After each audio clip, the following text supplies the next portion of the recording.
नमस्कार दोस्तों, आदाब, सत श्री अकाल। इस वीडियो में हम बात करेंगे पाकिस्तान के बारे में। एक न्यूक्लियर आर्म्ड कंट्री जो कोलैप्स होने की स्टेज पर खड़ी है या पूरी दुनिया के लिए एक नाइटमेयर की तरह है। ये पाकिस्तान के लिए अनचाही रियलिटी बनती जा रही है। पाकिस्तान की इंपोर्ट डिपेंडेंसी इकोनॉमी का फ्यूल यानी फॉरेन रिजर्व खत्म होने के कगार पर है, जिसकी वजह से फूड एंड एनर्जी की शॉर्टेज हो रही है। और इन सब की वजह से रिजल्ट है इकोनॉमिक हार्डशिप, पॉलिटिकल पोलराइजेशन, जातीय संघर्ष, एक्सट्रीमिज्म। ये सब कंडीशन किसी भी देश या सोसाइटी के लिए बहुत खतरनाक साबित होती हैं। पाकिस्तान की पॉलिटिकल एंड इकोनॉमिकल अनस्टेबिलिटी उसके पड़ोसी मुल्कों जैसे अफगानिस्तान एंड इंडिया के लिए भी ठीक नहीं है, क्योंकि पाकिस्तान के दोनों देशों के साथ बॉर्डर डिस्प्यूट हैं एंड पाकिस्तान की कंडीशंस की वजह से पूरे साउथ एशिया की स्टेबिलिटी खतरे में पड़ सकती है। इन सब की मेन वजह है पाकिस्तान का बढ़ता हुआ डेब्ट crisis. Pakistan IMF, world bank, China and others से लिए हुए कर्जे में डूबा हुआ है और पाकिस्तान की मिलिट्री इस कंडीशन को अच्छे से मॉनिटर कर रही है, जिसकी वजह से पाकिस्तान की हिस्ट्री की तरह एक और मिलिट्री कूप होने के चांस भी बढ़ रहे हैं। पाकिस्तान को चाहिए कि ठंडे दिमाग से इस कंडीशन से बाहर निकलने की ट्राई करे, क्योंकि कहावत है कि अगर इकोनॉमी गन है तो पॉलिटिक्स को पता है कि कब ट्रिगर पुल करना है। तो लाइक एंड सब्सक्राइब करना ना भूलें। ये आपके लिए तो फ्री है, पर हमें इससे मोटिवेशन मिलती है। पाकिस्तान की 23 करोड़ की population food, energy and fertiliser के लिए इम्पोर्ट पर डिपेंडेंट है, जिसके लिए पाकिस्तान को फॉरेन करेंसी की जरूरत पड़ती है। पर पिछले कुछ सालों में हुए इंटरनेशनल इंसिडेंट्स लाइक कोरोना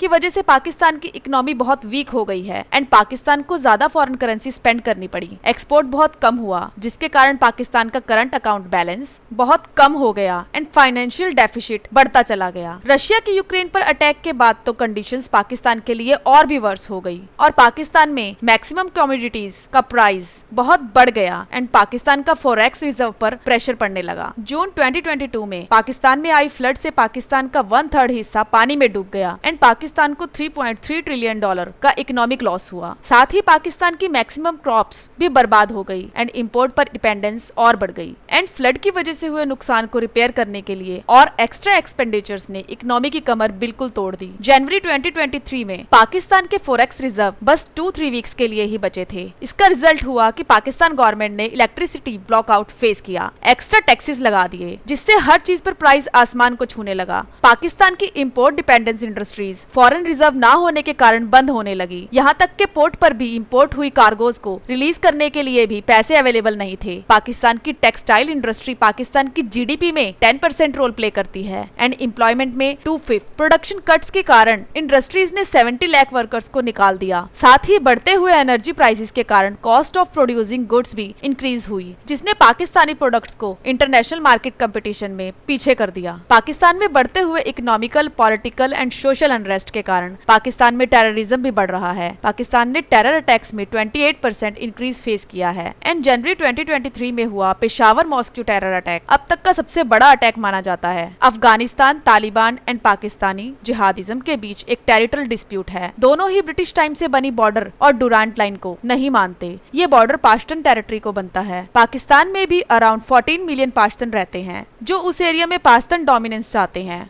और पाकिस्तान की ऐसे वीक कंडीशंस में ये उसके लिए एक अच्छा मौका साबित हो सकता है अपना इफेक्ट बढ़ाने के लिए। सिमिलरली बलूचिस्तान में भी ऐसे ही कुछ कंडीशंस हैं। बलूचिस्तान में 1947 से ही सेपरेटिस्ट मूवमेंट चलती आ रही हैं, क्योंकि बलूच लोग अपना अलग देश चाहते हैं और लोकल बलूच लोगों का मानना है कि इस रिलीजन को पाकिस्तान हमेशा निग्लेक्ट करता है एंड बलूचिस्तान पाश्तन एरियाज में बहुत सारे नेचुरल रिसोर्सेज हैं। तो अगर दोनों एरियाज में बगावत होती है और यह पाकिस्तान से अलग होते हैं तो पाकिस्तान के पास ज्यादा कुछ भी नहीं बचेगा। पर साउथ एशिया की स्टेबिलिटी के लिए सबसे बड़ा खतरा है पाकिस्तान के न्यूक्लियर आर्सेनल्स। 2021 तक पाकिस्तान के पास 165 न्यूक्लियर वॉरहेड्स थे एंड 4 प्लूटोनियम प्रोडक्शन रिएक्टर्स भी। तो पाकिस्तान के कोलैप्स होने की सिचुएशंस में पाकिस्तान में अवेलेबल डिफरेंट एजेंसीज या मिलिटेंट ग्रुप्स या जिहादी ग्रुप्स इन न्यूक्लियर एसेट्स को कब्जा कर सकता है या इनको गलत हाथों में बेच सकता है, जो पूरी दुनिया के लिए खतरा बन सकता है। इसीलिए पाकिस्तान की प्रॉब्लम पूरे वर्ल्ड की प्रॉब्लम बन सकती है। पाकिस्तान की सबसे बड़ी प्रॉब्लम है एक्सटर्नल डेब्ट्स। पाकिस्तान की जियोपॉलिटिकल लोकेशन के कारण ही during cold war and Afghan war Pakistan को IMF and other western institutions like World Bank से इजिली एक्सटर्नल लोन्स अवेलेबल हुए थे और इन लोन्स का टोटल आज पाकिस्तान की रीपेमेंट कैपेसिटी से बहुत ज्यादा है और इम्पोर्टेंटली ये सब फॉरेन करेंसी में है, जो पाकिस्तान की इकोनॉमिक लाइफ के लिए बहुत बड़ी प्रॉब्लम बन गई है। हो सकता है पाकिस्तान शॉर्ट टर्म में डिफॉल्ट होने का कोई रास्ता निकाल ले, पर लॉन्ग टाइम में पाकिस्तान के लिए इन सब डेब्ट्स को पे करना ऑलमोस्ट इम्पॉसिबल है। तो अगर डेप्थ एजेंसीज पाकिस्तान के लोन्स को रिस्ट्रक्चर नहीं करती या माफ नहीं करती तो आने वाले टाइम में पाकिस्तान की बची हुई उम्मीदें भी खत्म हो सकती हैं। पाकिस्तान खुद को डिफॉल्ट होने से बचा नहीं पाएगा क्योंकि 2014 के बाद पाकिस्तान के डेप्थ में प्राइवेट लैंडर्स की परसेंटेज 19% से बढ़कर 30% तक पहुंच गई है और ये प्राइवेट लैंडर्स पाकिस्तान के फॉरेन अफेयर्स की कुछ ज्यादा परवाह नहीं करते। IMF and world bank Pakistan के टोटल डेप्थ का अराउंड 1/3 कंट्रोल करती है एंड चाइना अराउंड 19.2%। और चाइना ही पाकिस्तान की सबसे बड़ी उम्मीद है कि वो पाकिस्तान का डेप्थ माफ कर दे क्योंकि चाइना का दिया हुआ लोन चाइना के लिए भी फायदेमंद है क्योंकि चाइना पाकिस्तान इकोनॉमिक कॉरिडोर पर काम कर रहा है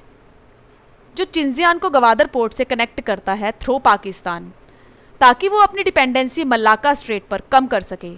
चाइना ने इस प्रोजेक्ट के लिए $65 बिलियन इन्वेस्ट किया है तो चाइना के लिए पाकिस्तान की स्टेबिलिटी बहुत इंपॉर्टेंट है। सो इस वीडियो में हमने देखा कि Pakistan political and economic collapse के किनारे पर खड़ा है और अगर वो इससे नहीं निकल पाता तो जल्दी ही पूरे वर्ल्ड की प्रॉब्लम बन सकता है। अगर ये वीडियो आपको पसंद आई हो तो लाइक एंड सब्सक्राइब करना ना भूलें। ये आपके लिए तो फ्री है पर हमें इससे मोटिवेशन मिलती है। Thanks for watching. नमस्कार, आदाब, सत श्री अकाल।